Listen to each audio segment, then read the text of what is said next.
welcome back to this channel where we spread love and positive vibes. Thank you so much for supporting us, subscribing to this channel, commenting in the comment section, and liking our videos. We don't take it for granted, and therefore we thank you so much, and we pray for your blessings, guys. Today I want to talk about something I saw that was quite sad to me, because I could never expect Africans to treat our own people, the Jamaicans, and all the Caribbeans, and even the Black Americans, this bad. It was a video I came across where people were complaining that when they come to Africa, they are mistreated. The items they go and buy are overpriced. In the immigration, they are actually frustrated. And I thought I can talk about it. And I want to say it is quite sad that some people, not all people, by the way, some people just decide to exploit anyone who comes to Africa from another country. And I saw very many comments, people complaining, and actually I could see some women talking about their experiences when they arrived in Africa. It's quite sad to imagine how Jamaicans treat our own people with a lot of respect, with brotherhood, sisterhood treatment. And then when they come here in Africa, they are mistreated, they are exploited, they are overpriced whenever they go to buy things. And it saddened me a lot. I have seen it also with Dimwango when she was going from one country to the other. And I remember in one of the Caribbean countries, I cannot mention which one, she complained about people overpricing things because they have noted that she does not belong to their country. Is this an in thing with the black people? Do we like mistreating each other? Do we love mishandling each other? Do we just decide to treat each other badly? Instead of embracing each other, instead of loving each other, instead of helping each other. But I have seen in Jamaica so many people going there and talking about the kind of treatment they were given in Jamaica. They are well welcomed. They are actually assisted in case they want to be assisted in any way. Like, for example, I saw Irina saying that when she was doing her research, Jamaicans were volunteering to actually assist her, to direct her, to take her to the places she needed information. This is the kind of brotherhood we need for each other. I also saw Dimwango, Shonarua, and all the people that have visited Jamaica, and even Odmaya and Mistreated, talking about the kind treatment they received in Jamaica, the warm welcome they received in Jamaica, the hosting, like the Dimwango was hosted by Esther. And actually Esther hosted so many people, and she was not exploiting them. She was not asking them for money. She was not doing funny things to them. She accepted them as brothers and sisters. I remember Dimwango, Esther hosted Dimwango. She also hosted Esther. She also hosted Coco Girl.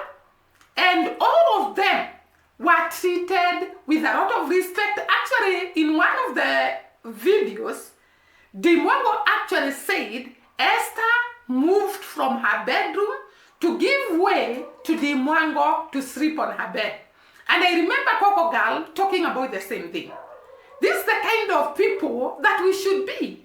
People that show each other mercy. People that show each other love. People that embrace each other, not exploiting. And I remember there is this guy, and he happens to be watching my videos, and he one time told me in the WhatsApp, he wrote to me and told me that I have had Kenyan women are being bought houses by the Caribbean men. And I replied to him and told him, it is wrong for the Caribbean man to come and invest on a Kenyan woman when you do not have a deep relationship. Because your money is hard earned. You cannot just use your money by anyone who comes your way. You don't know these people well. You have not interacted with them.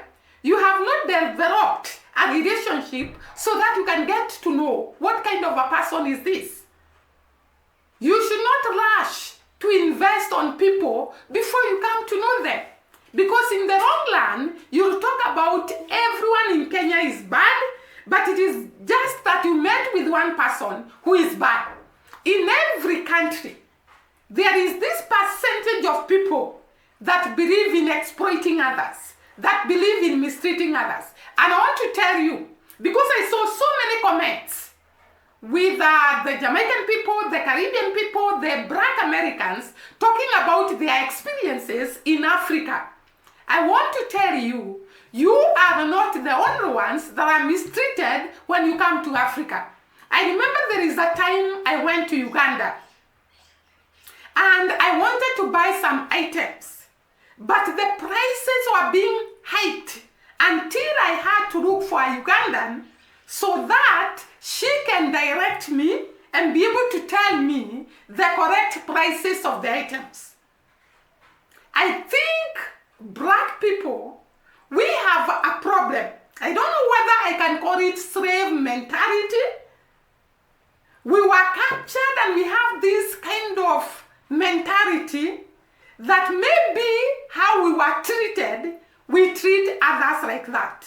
It's a high time we get liberated from this slave mentality. We get freed from the slave mentality and we embrace each other and love each other. Before I go too far, you can listen to these women who are complaining how they were mishandled in the respective countries in Africa they visited, the immigration, the overpricing of items. It was very, very sad to me. Maybe you can first listen to the video, then I'll come back. Americans coming over here being nasty, doing nasty things, and being bad to the locals. Now, let me flip the script, okay? Let's talk about the fact that we get abused over here, too. The thing about Ghana is stop crying victim. Stop crying victim, because y'all cheat us out of a lot of stuff. Y'all invited us to come home, which by the thousands we did. We came running to Ghana. People sold their homes, moved out of their apartments, sold everything. Some people packed up containers and moved over here just to get over here and realize this is not our home. Y'all call us foreigners. Ghanaians call us that. We didn't make that word up. We didn't start calling ourselves that. We don't know that that's what y'all call the white people and the Chinese because we're not around them. But we know that that's what y'all call us. I ain't never heard the word before, Tabi, till I came to Ghana. Okay, y'all invite us home. Let's talk about what y'all do to us.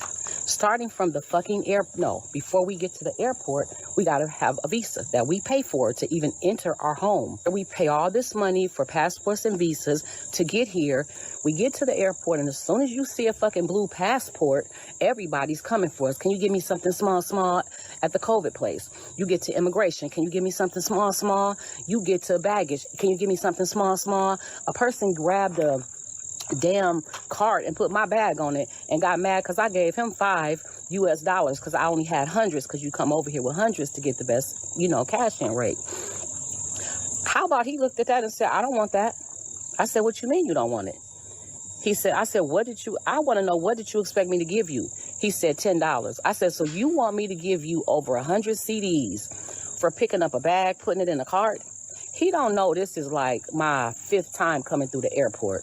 I have never seen nowhere in any country or state where people have openly, it says $60 for foreigners, $30 for locals, okay? You go to Cocoon Park, and I don't remember the price. Let's say $200 for foreigners, because that's what y'all call us, $40 for locals. You go to the castle, it's $6 for foreigners, $10 for locals. Yeah, I ain't never seen that nowhere. I don't went nowhere in the U.S., Mexico, and Canada where it said you pay, if you are local, if you're from here, you pay $1 for a Coca-Cola. But if you're a foreigner, you pay $8 for a Coca-Cola. I ain't never seen that nowhere except Ghana. Nobody in the airport has ever asked me for no money for nothing. I have only seen that in Ghana. Now let's talk about the fact that y'all welcomed us home and how this process looks to me. According to y'all, the ones of us that were stolen, so let's talk about the process of coming home. We got stolen from our mother, our birth mother and father. 20 years later, we're probably 26 years old now. Our mother finds us and she said, baby, y'all come home. I miss you. Come back home. Get out them streets where they don't love you at and come home. So we drive, take a taxi, however we get to our mother's address, we get there. But before she let us come to the door, she says, oh, welcome home. But before you come in, can you pay me $300 to enter the door? That's the visa to come home. So, okay, we happy to be home. So we paid $300 to our mother to step foot in her house because we're excited to be home to the motherland, okay? We get in there and now it's dinner time. And she has plates on the table for the kids that grew up in the house. And she has a plate on the table for me and my sister who was stolen years ago. And she says, oh, my daughters, because you didn't grow up here, my children get to eat free that grew up here. But because you were stolen and you're just coming back, I have to charge you $20 for a plate. So me and my sister, we're so happy to be home. We're confused. We pay her $20 for a plate. Okay. That's the cocoon shit. That's y'all giving us different prices for shit, okay? Now we're at our mother's house, and we're enjoying being there. We see something's a little weird, but we enjoy being back home with our mother. We decide we want to stay. And she goes, oh, you want to stay a little longer? You're going to have to pay me $1,000 every year to stay here. That's the residency. Now we're paying her for residency, even though she invited us home after we were stolen from her, okay? Now we pay the residency, and then we decide, you know what, we want to get on the birth certificate. We kind of like it here. It's a little weird, but we comfortable enough to stay here. And she tells us, oh, in order for you to stay here, I have to put my name on your birth certificate. That's going to be $3,000. Please, and then I will put your name on the birth certificate and you will become a family member. That's the citizenship. That's the citizenship. So how are we home if we got to pay y'all? Why aren't the visas free if this is home? Why don't you make this visa free for us? If this is home, why do we have to pay to be a resident?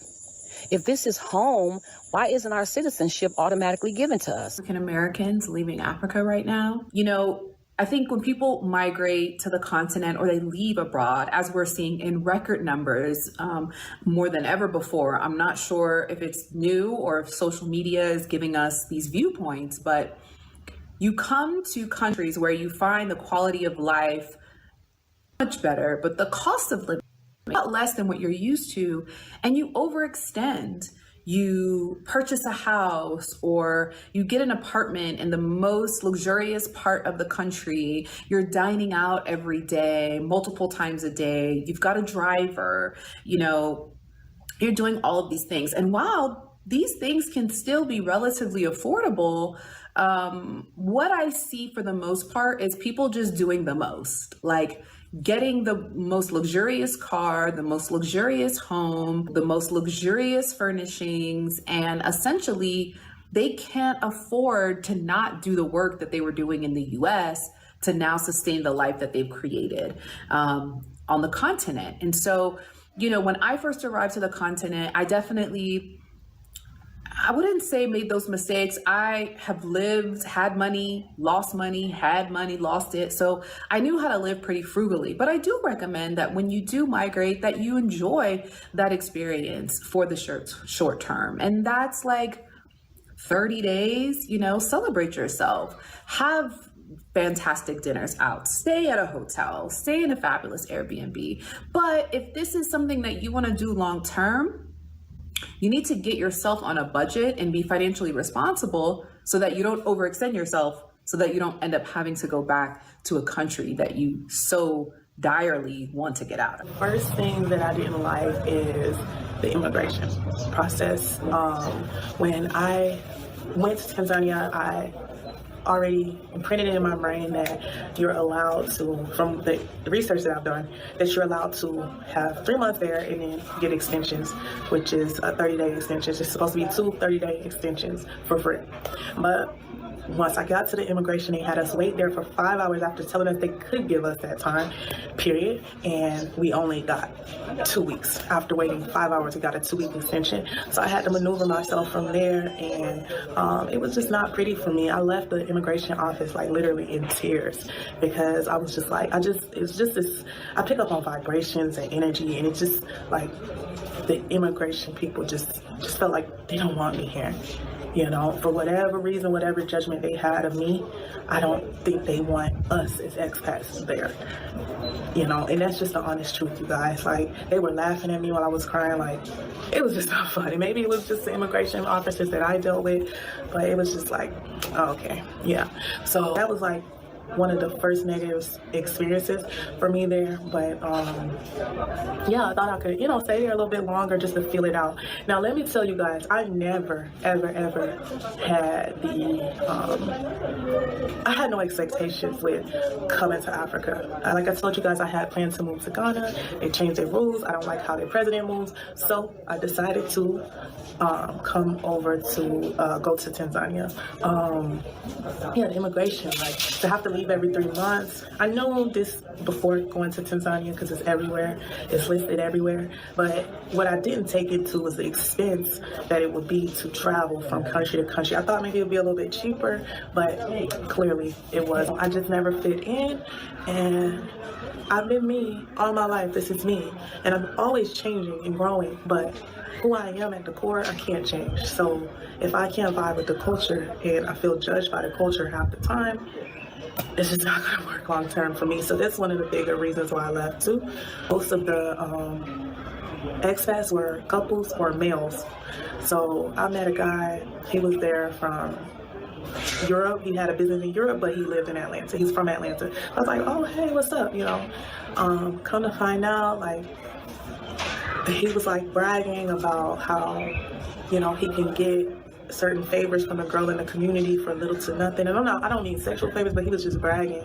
And that's what he kind of like hinted at, but I didn't want to assume. But, like, I think guys sometimes come to exploit the, white and black guys come there to exploit the community if, they know like they can get a lot for little to nothing, from whether it's company, sex, whatever, like they know this. So they go there to sometimes exploit. So being that I met some cool expats that were males too. That right there was like a big, I don't fit, but I want to connect with like-minded people, and I also want to connect with the African culture and the African people, but because there was that language barrier, I couldn't connect with any of the Tanzanian people, and I'm sure that stopped me from meeting a bunch of good people, but I couldn't connect. So this was like a thing for me that I was just like, dang, like it sucks. This is a bummer. It took a lot of effort coming to Africa, but I was just like, I just don't see myself happy here. I'm not happy. So I didn't know, like, in my mind, I'm like, once I didn't feel welcome, I'm like, when can I escape? Because if you don't feel connected with the people, it's just like, what in the world am I doing here? Like, I vibe with a few Tanzanian people, the ones who spoke English, and I didn't vibe with any of the Diasporans, actually, not for long. So, that's just what it is. So we already know that Africans and African Americans don't get along. The hate is very evident when you hop online, but that's the thing. When you hop online, I don't see this shit in person at all. Okay, I'm lying a little bit. There will always be somebody that's mean, but that's not what I'm talking about. My point is that the hate is strong online, but there's lots of love in person. As an African, I love African Americans. I have so many African American friends. We get along just fine. And I bet you if I asked any of them what they think of Africans, they won't have anything bad to say. We can talk about the bullying that Africans endured by African Americans in school, but That's not what I want to talk about. Just because I'm not in school anymore and I don't get bullied for being African anymore. I have learned to let that go because I decided to love myself. And I've been able to see that a lot of the African Americans that bullied me are now grown or the same age as me, and they don't think like that anymore. If you're Black and you go to any part of Africa, I bet you will be loved and welcomed. So just remember that just because there's hate and division online, it doesn't mean that it's the same thing in person. I hope you have listened to these people, and it is quite very sad to me, because I would want everyone that comes to Africa to feel at home. Most of the Caribbean people, especially Jamaicans, because I've interacted with many of them, they consider Africa as their motherland. They consider us as brothers and sisters. They consider us as people they can rely on. People they have the same blood. People they have the same ancestral background. And therefore, when they come here in Africa and they feel exploited, they feel mistreated, they feel not welcome, immigration becomes an issue, it is very sad. But I have said earlier, I think it's not just about the foreigners who come to our country, or the Caribbeans or Jamaicans that come to our country, or Black Americans. It is a kind of mentality that some people have.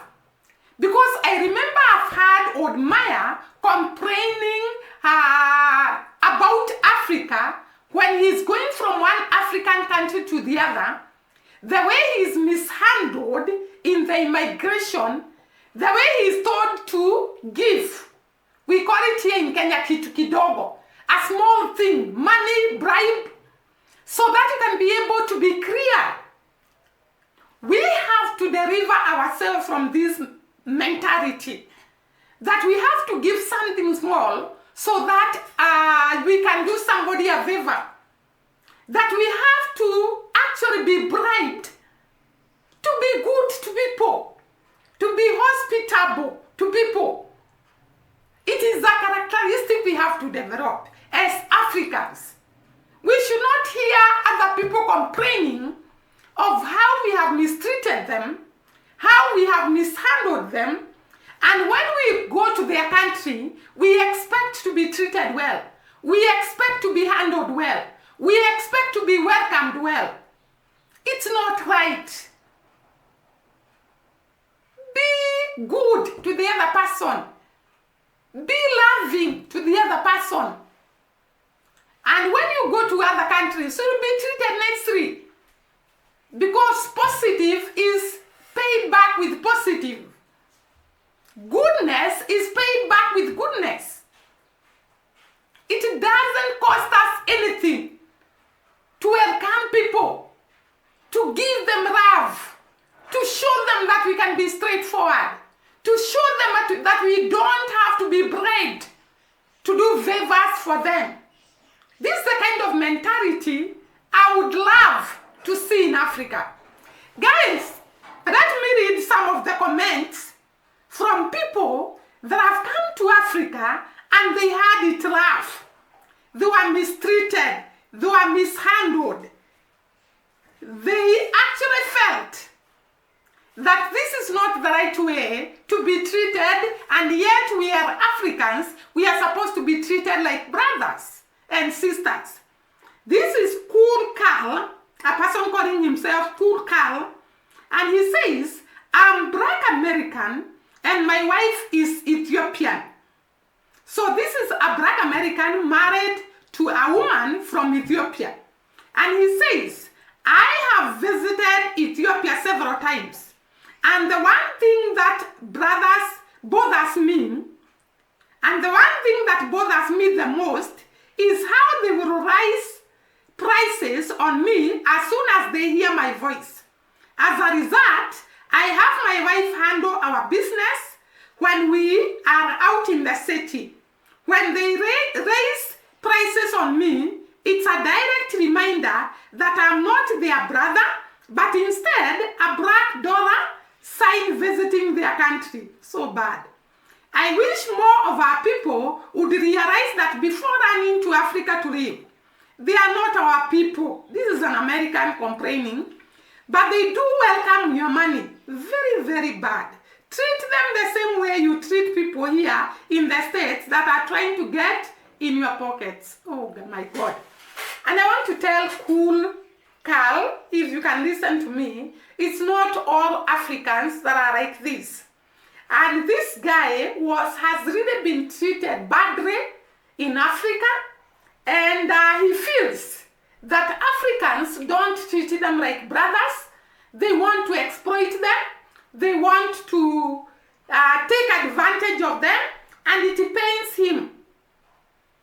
Then there is this one. This one is calling himself Beautiful Spirit. And he says, I had my heart set on moving to Ghana. So he wanted to move to Ghana. However, every person that I know that has moved to Ghana, Tanzania, and Togo has the same story. The people are not welcoming, and you pay extra for everything. Starting to believe that Africa is not for black Americans, period. We all may have melanin, but we are not the same, period. And I want to tell this beautiful spirit, it's not everyone. It's quite sad that you came to Africa and you are treated so badly. And this one says, I was born in Zimbabwe. So this one is an African, by the way. That is why I've told you, it's not about the Jamaicans and the black Americans that come to Africa. Even Africans going to another African country, they are treated that way. I think it's a characteristic with the black people. So this one is saying, I was born in Zimbabwe and relocated to United Kingdom 25 years ago. I feel the same way you people feel. Once they find out, that is the Africans, once they find out you are from abroad, they think you pick money on the ground. They will ask for money, etc. It's a thing in Africa, poverty. It's a thing in Africa. Poverty makes them not too nice people. Poverty cannot change our characteristics. We cannot allow the love of money and greed control us, that we cannot treat people like human beings just because we love money, we want to exploit them.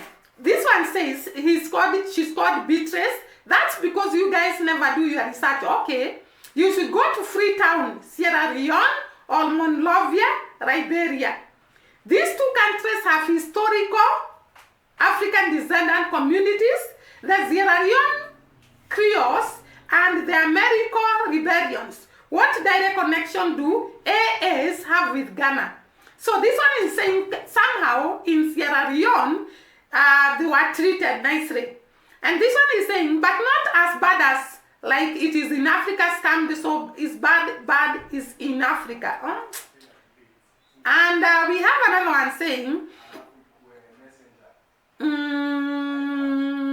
this one is a Jamaican, and they are saying, I'm a Jamaican, and when I went to Ghana, I was called Obroni. Oh my God, Obroni. Only to find out that it means white man. So this one is a Jamaican, went to Ghana, and he was called Obroni, which means a white man. That was a kick in the face to know that my people were sold into slavery. And when I returned home, I told you Jamaicans consider Africa home. And it is so bad to come home and be treated like trash. Very, very bad. I was referred to in that manner. I would not say that is a reflection on Ghanaians as a whole, but it definitely reminded me that I'm not one of them. I'm different, and that is okay. So this Jamaican is very considerate. He realizes that it's not everybody who treat others that badly. But on the other hand, he felt he's not one of them, and yet he was coming to the Motherland. He was coming to experience the African vibes. He was coming to the ancestral home. And then he's mistreated. It is very bad. It is very, very bad. Very, very bad. And therefore, it has been like that, people complaining all over this comment section, so much. The way they were mistreated and they were not handled well. But I want to say it saddened me to realize that our African brothers and sisters, they cannot show others love the way the others show us love. Africa, we have to change. We have to stop this nonsense. If at all you are involved in such kind of behavior, can you please change? Welcome the people that come to you. Show them the way. Treat them nicely, because you don't know about tomorrow. Tomorrow you may find yourself going to their country, and you would want to be treated well. You would want to be welcomed. You would want to be shown the way. How can people show you the way when they come to your land and you mistreat them?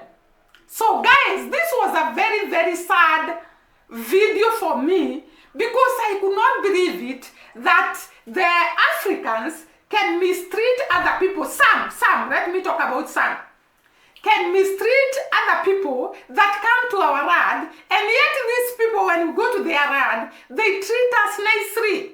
They handle us nicely. They give us warm welcome. It's a high time we reciprocate and give other people love. Show them love. Show them kindness. And you'll be paid back with kindness and love. I think that is all I have to say today. See you during the next video. Bye-bye and God bless.